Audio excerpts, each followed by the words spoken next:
System Shock 2 is a science fiction first-person shooter video game developed by Looking Glass Studios and published by Electronic Arts in 1999. It is the sequel to the 1994 game System Shock. The game is set on the space station Citadel, which has been overrun by an artificial intelligence named Shodan. The player takes control of a security officer who must stop Shodan and save the station. System Shock 2 is praised for its immersive gameplay, challenging enemies, and dark atmosphere.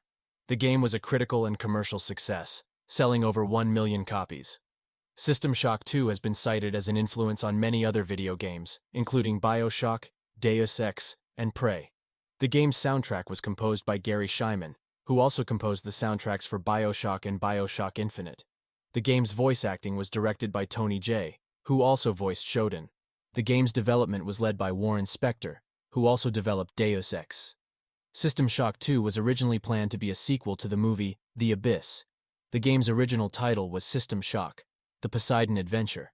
The game's development was delayed by a year due to the September 11th attacks. The game's development team was inspired by the works of H.P. Lovecraft and Philip K. Dick. The game's enemies were designed to be disturbing and unsettling. The game's ending was changed multiple times during development. The game's final ending was inspired by the movie 2001, A Space Odyssey.